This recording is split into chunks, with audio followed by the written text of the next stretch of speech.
اکنون می‌آموزیم که چگونه مدیتیشن را انجام دهیم.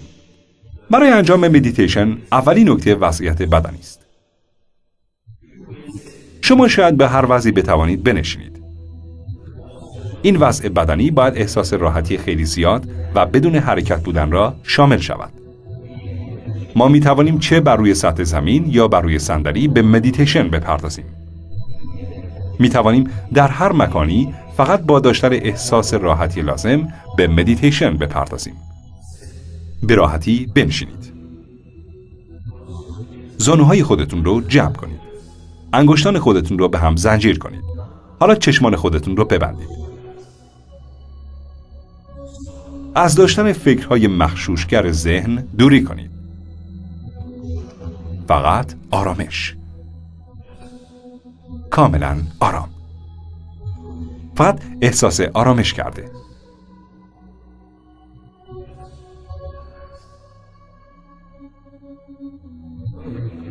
وقتی که ما زانوان خود را جمع می‌کنیم و انگشتان خود را زنجیر می‌کنیم، جریان انرژی در اطراف ما صورت گرفته و به ما توانایی می‌دهد.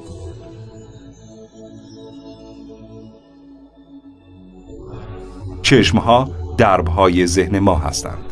پس چشمان باید بسته باشد. هر گونه فعالیت ذهنی و درگیر کردن ذهن به موضوعات دیگر در این شرایط باید متوقف شود.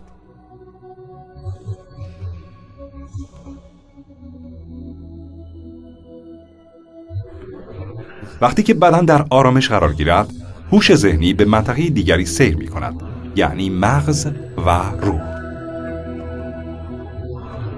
مغز محلی است که افکار فردی در آنجا تجمع می کنند. همیشه انواع مختلف فکرها به سطح ذهن فرد منتقل می شود.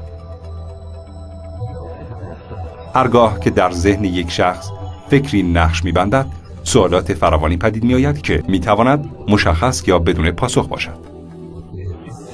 برای اینکه شخص بتواند قوای فکری و روحی خود را تقویت سازد، باید مهارت تفکرش را توسعه دهد. مشاهده جزئی از طبیعت افراد است.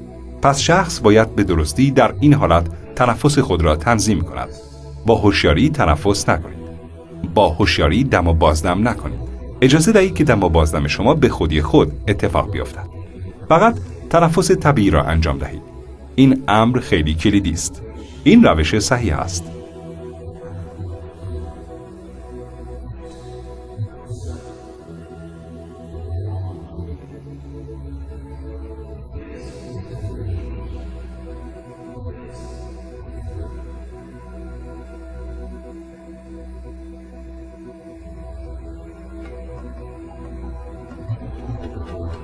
وارد فکرهای مختلف نشوید.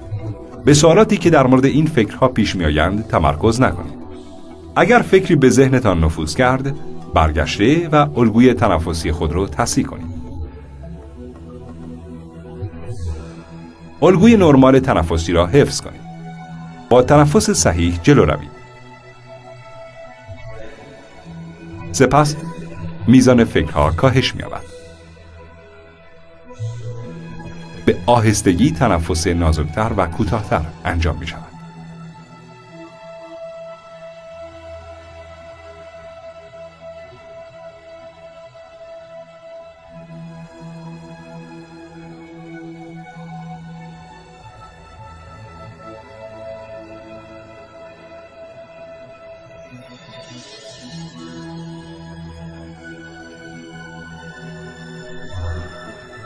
نهایتاً تنفس به کوتاه‌ترین طول خود می‌رسد و سپس تبدیل به یک نور لحظه‌ای در بین دو ابرو می‌شود. در این وضعیت شخص دیگر تنفس و اندیشه‌ای نخواهد داشت. او به طور کامل از افکارش دور و خارج می‌شود.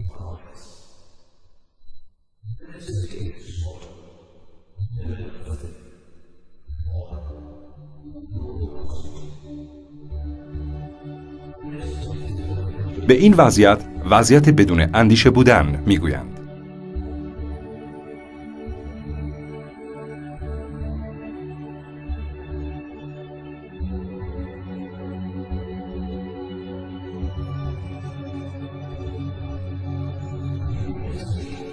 این شرایط در آغاز باید اعمال شود. در این وضعیت ما در بین انرژی هسته‌ای قرار داریم.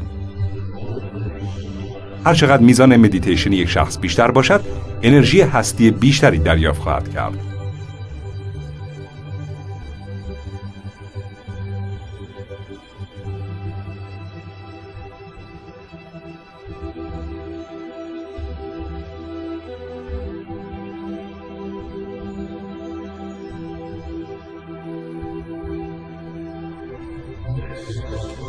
این انرژی هستی به انرژی بدنی میپیوندد.